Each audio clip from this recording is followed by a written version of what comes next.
Para analizar esto que hemos visto en las últimas horas, esta alianza México-España, como la llaman estos integrantes de la bancada del PAN en el Senado, agradezco muchísimo la comunicación, la presencia en este espacio de Ignacio Rodríguez Reina, quien es director asociado de Quinto Elemento Lab, ha estado en prácticamente todos los medios grandes de nuestro país y, bueno, seguido la vida política las últimas décadas muy de cerca. Bienvenido y gracias, Nacho. ¿Qué tal, Luisa? Muy buenas tardes, un gusto estar aquí con ustedes.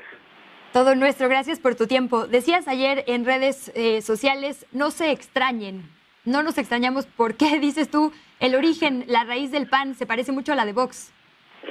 Bueno, hay que decir que la verdad es que me pareció grotesca, digamos, esta manifestación, yo diría esta muestra de presunción, y como si fuera algo para lo cual deberían enorgullecerse, digamos, esta firma que hicieron un sector de los senadores del PAN y la recepción que le dieron al presidente de Vox. Y yo decía que no se extrañen, porque mira, la verdad es que esta es una de las raíces del PAN. Hay que decir que el PAN también tiene, no es todo el PAN, pero sí tiene, por supuesto, grupos, sectas, diferentes raíces. Una de ellas es esta, cristera, violenta, oscurantista, retrógrada, conservadora, y bueno, eso es lo que representa Vox.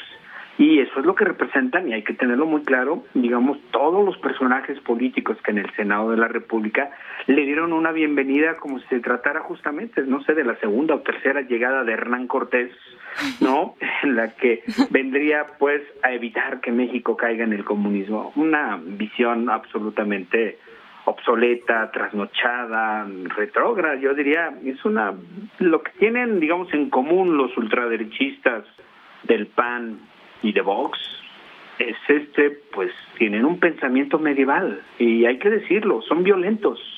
O sea, no es solamente, digamos, un conservadurismo social, religioso, sino hay que recordar que en México ha habido grupos violentos de la ultraderecha que han atacado, golpeado, asesinado. Hay que recordar que alguno de los afluentes del PAN, Luisa, es el Muro, el Movimiento Unificador de Renovación, o algo, sí, unas siglas, que en el movimiento del 68 golpeaba a los estudiantes que apoyaban el movimiento de huelga y el movimiento estudiantil.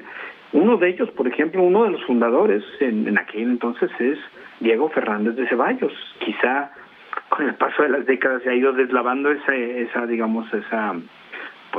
su origen, pero es parte de su origen pues yo diría un grupo de figuras del PAN. También hay que decir que no es todo el PAN, claro, pero esta vertiente sí está muy marcadamente pues identificada con el ideario de Vox.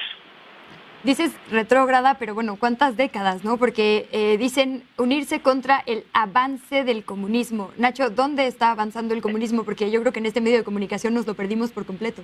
No, yo creo que el comunismo ya es un fantasma del pasado, pero es una maravilla para ellos estar reviviendo fantasmas.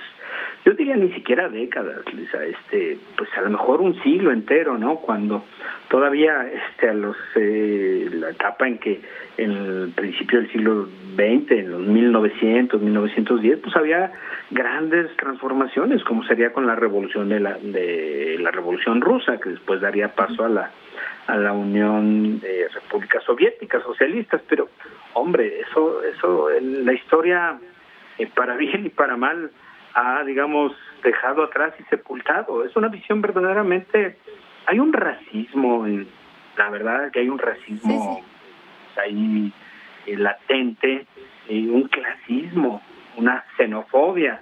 Bueno, estoy seguro que estos senadores, figuras del PAN que le dieron la bienvenida a Vox, están maravillados y están muy contentos con lo que hemos visto en la frontera sur del país, ¿no? Que un ente oficial, en este caso pues el Instituto Nacional de Migración, dando golpizas a negros haitianos, ¿no? Yo creo que ese es justamente, digamos, parte de la visión que tendrían. Ahí quería detenerme porque el discurso de la ultraderecha puede ser muy engañoso. Dicen la libertad y la propiedad privada, ¿no? Como diciendo esto es el estado de bienestar. Y con la palabra libertad se han cometido muchas atrocidades, ¿no? Con eso se defiende el neoliberalismo y esto que dicen de la salida del Estado de la vida pública, ¿no? Que gane el más fuerte, el más rico, es uno de los grandes deseos de los empresarios aquí en nuestro país. Por algo promueven la palabra libertad en todos sus eventos. Entonces, preguntarte, este discurso anticomunista evidentemente ha sido también una campaña publicitaria desde Estados Unidos en la Guerra Fría y ahora de estos grupos de ultraderecha, porque la verdad es que pues yo lo vi muy celebrado. Mucha gente decía, ojalá que el comunismo estuviera avanzando porque buscaría por lo menos un Estado que busque el piso parejo o que, digamos, garantice el bienestar y los derechos para todas y todos, no para unos muy pocos cuantos, como dicen estos grupos, ¿no? Exacto, sí, yo creo que justo su ideario pues tiende a reproducir una sociedad clasista, prácticamente, pues, no podrían, pero si por ellos fuera en una situación de vasallaje, en que hubiese grandes señores feudales, ¿no? En la que, Ay, perdón. Es muy difícil hablar de esto sin, pues preocuparse un poco, pero también tomarlo con algo de humor, porque efectivamente hay como muy poca forma de conectarlo con la realidad, ¿no? Sí, yo diría que, mira, con humor sí, pero también con cuidado, porque sí. Por desgracia, por ejemplo, en España ha tenido un crecimiento bastante inusitado, ¿no? Pues hay que recordarte que también en España hay una España fascista, falangista, oscurantista, que luchó contra la República Democrática en la República Española y cuyos resultados fueron el asesinato de miles y miles de republicanos. Es decir, sí tomémoslo con humor, pero no cerremos los ojos. Mira, en México ha habido grupos anticomunistas muy fuertes y muy establecidos, vinculados con sectores que hoy están en el PAN, pero también con la jerarquía católica. Pienso pues en la jerarquía católica de Jalisco, de Puebla. Bueno, en Jalisco se llegaron a hacer, Luisa, pues yo diría en los 60s y 70s todavía, el Congreso Mundial Anticomunista, que empezaba con ceremonias de reconocimiento a los dictadores de aquella época. Recuerdo que una de las ceremonias y del Congreso Mundial Anticomunista daban medallas de reconocimiento pues a dictadores como Alfredo Stroessner, que estuvo durante décadas pues presidiendo una dictadura militar. Por supuesto aplaudían a Pinochet. Estoy hablando de los 70, es decir, ya nos suena un poco lejos, son 50 años, pero no se han ido. Ahí están. En Puebla había sectores muy importantes, tanto de la iglesia como del empresariado, que tenían esa visión de aplastar, es decir, exterminar, es decir, asesinar a gente que pensara, pues, que en su opinión fueran comunistas o gente de izquierda. Digamos, están ya absolutamente desvanecidos de la sociedad. Pues creo que no, creo que hay células latentes, y el que hayamos visto a un par de decenas de senadores aplaudir, yo creo que debe hacernos pues un poco revisar la idea de que en México no hay ultraderecha. No, sí la hay, y yo creo que son como células dormidas, esperando alguna oportunidad como para ir fortaleciéndose. Bueno, hay que recordar el Yunque. El Yunque es una sociedad ultrasecreta que hasta hace muy poco, digamos en los 80s, era clandestina, sigue siendo clandestina, pero una parte de ellos decidieron infiltrar al PAN y ellos no se han ido, ellos están ahí también. Entonces, sí, tomémoslo con humor, porque es absurdo que el comunismo no está avanzando ni siquiera en los libros de texto.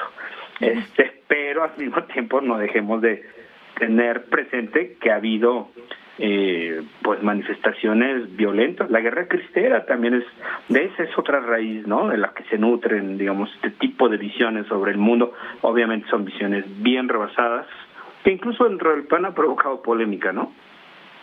Y bueno, yo solo cerraría diciendo que además de estar atentas y atentos, hay que exigir y que nos rindan cuentas estas personas que se supone nos representan, ¿no? Porque tendrían que estar pugnando por todos los derechos para todas las personas y no lo contrario. Nos tenemos que ir a un corte, Nacho, pero muchísimas gracias por tu análisis, por tu valiosa presencia acá. ¿Dónde te leemos? ¿Dónde seguimos más de tu contenido periodístico? Bueno, estoy en mis redes sociales, es Rodríguez Reina, _ en Twitter, Ignacio Rodríguez Reina en Facebook, y mis colaboraciones en Aristegui Noticias y en algunos otros medios, Luisa. Y pues por supuesto en Quinto Elemento Lab, donde soy parte de la organización que promueve investigaciones periodísticas. Siempre vale la pena seguirles. Gracias, Ignacio Rodríguez Reina, un fuerte abrazo. Que estén muy bien, buen fin de semana. Igualmente, pausa y volvemos.